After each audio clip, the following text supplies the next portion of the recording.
இதுக்கு புதுக்கோட்டையில் அமித்ஷா பேசும்போது எப்போ அடையப்பட்டாவது திமுகவை வீழ்த்துவது என்னுடைய லட்சியம், அடுத்த என்னுடைய இலக்கு வந்து தமிழகம் மற்றும் மேற்கு சூடு வச்சிருக்காங்க. அமித்ஷா மேடைக்கு வர்றதுக்கு ஏன் காலதாமதம் ஆணுச்சு? ஆளே வரல. இதில் இது ஒன்று போதும். அமித்ஷாவுக்கு தமிழ்நாட்டில் இடமில்லை. குஜராத் பருப்பு தமிழ்நாட்டில் வேகாது. தமிழகத்தில் என்ன சொல்றாங்க, பிஜேபி சார்பாக அதிமுக கூட்டணி கிடையாது, கூட்டணி அப்போ பிஜேபிக்கு ஆள் இல்லை, அதை ஒப்புத்துக்கிட்டா சரி.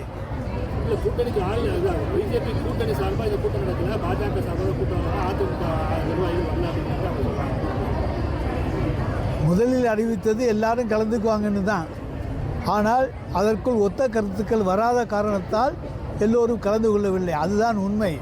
எனவே அமித்ஷா நினைப்பது தமிழ்நாட்டில் அவர்கள் கூட்டணிக்குள்ளேயும் நடக்காது, வெளியேயும் நடக்காது. இந்தியாவிலேயே அதிக ஊழல் மாநிலமாக தமிழ்நாட்டில் அதை டெல்லியில் இருந்துக்கிட்டு அமித்ஷா சொல்கிறது தான் ரொம்ப ஆச்சரியம். ஒன்றிய அரசை பொறுத்த வரைக்கும் ஒரு மாற்றம் வருகின்ற பொழுது என்னென்ன ஊழல்கள் நடந்திருக்கின்றன என்பது உலகத்துக்கு வெளிச்சமாக தெரியப்படும். நாங்கள் ரேஷன் கார்டுக்கு இன்றைக்கு 3000 ரூபாய் கொடுக்கிறோம். இதுவரை தமிழ்நாடு வரலாற்றிலே 2500க்கு மேல் கொடுக்கப்படவில்லை. முதல் முறையாக இந்தியாவிலேயே 3000 ரூபா பொங்கல் பரிசாக இங்கே இருக்கக்கூடிய அனைத்து குடும்ப அட்டைதாரர்களுக்கும் 2,20,00,000 குடும்ப அட்டைதாரர்களுக்கும் வழங்குகிற ஒரே அரசு எங்களுடைய மாண்புமிகு தமிழ்நாடு முதலமைச்சர் தலைவர் தளபதியினுடைய அரசு.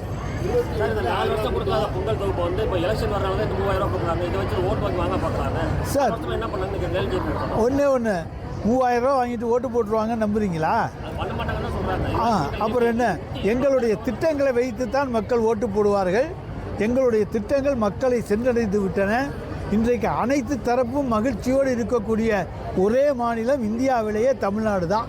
இதை தவிர வேறு யாரும் கிடையாது. எடப்பாடி பழனிசாமி வந்து அதிமுக ஆட்சி அமைக்கிறாரு, அமித்ஷா பேசும்போது தேசிய கூட்டணி வந்து ஆட்சி அமைக்கிறாரு. அது அவங்களுக்குள்ளே இருக்கிற கருத்து சண்டை. அதை பற்றி எங்களுக்கு என்ன கவலை? அது உள்நாட்டு யுத்தம். அவங்களே அடிச்சுட்டு போகட்டும், எங்களை பற்றி கவலை இல்லை. எங்கள் வெற்றி தெளிவாக உள்ளது. நாங்கள் தைரியமாக இருக்கிறோம். எனவே நாங்கள் எதை பற்றியும் கவலைப்பட வேண்டிய அவசியம் கிடையாது. எங்களுக்கு அடுத்தது யார் என்பதுதான் அவர்களுக்குள்ளே போட்டி. பீகார் உள்ளிட்ட பல்வேறு மாநிலங்களில் மண்ணை கவர்ச்சிருக்கோம். அதே போல் தமிழகத்தை 2026 மண்ணை கவர்ப்போம் சொல்லி அமித்ஷா. இங்கே நாங்கள் அமித்ஷாவை மண்ணை கவ வைப்போம். பழைய ஓய்வூதிய திட்டத்துக்கு வந்து பல பேர் அரசு ஊழியர்கள்லாம் மாற்று கருத்து தெரிவிச்சிருக்காங்க. எதிர்மறையான கருத்துக்களே கிடையாது. 2003 அன்றைய அண்ணா திராவிட முன்னேற்ற கழக ஆட்சியிலே இந்த திட்டம் கொண்டு நிறுத்தப்பட்டது.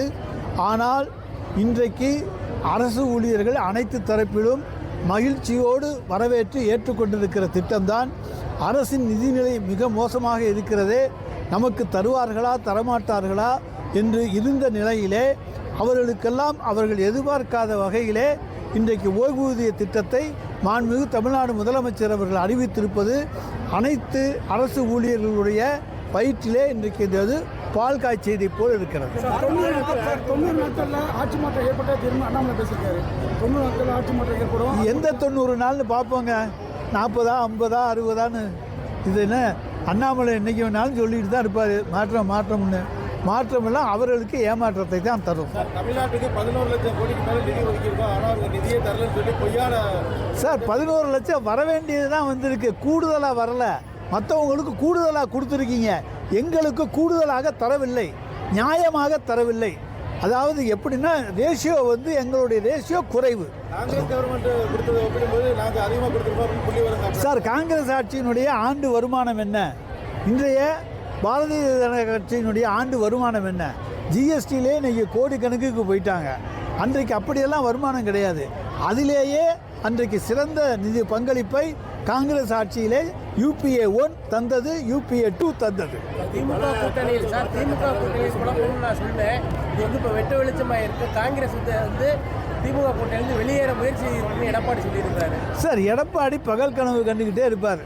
இன்றைக்கி எடப்பாடியே பாஜகவே முதலமைச்சர்னு ஒத்துக்கலை. அப்புறம் எப்படி அவர் வந்து சொல்லுவார்? எங்கள் கூட்டணி சரியாக தான் இருக்குது. செல்வ பெருந்தகை வந்து தகுந்த காரணங்களை, சில விளக்கங்களை அன்றைக்கு அந்த நடைப்பயணத்துக்காக சொல்லிவிட்டு சென்றிருக்கிறார். எனவே எங்கள் கூட்டணியிலே தலைவர் எங்களுடைய தளபதி, அவரோடு அனைத்து கூட்டணி கட்சி தலைவர்களும் நல்ல நட்பில் இருக்கிறார்கள்.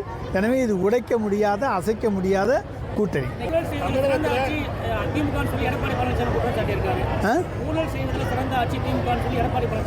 அதை வந்து சொல்கிறதுக்கான 1% தகுதி கூட எடப்பாடி பழனிசாமிக்கு கிடையாது. அவர்தான் 1ஆம் நம்பர் ஊழல் மன்னன்.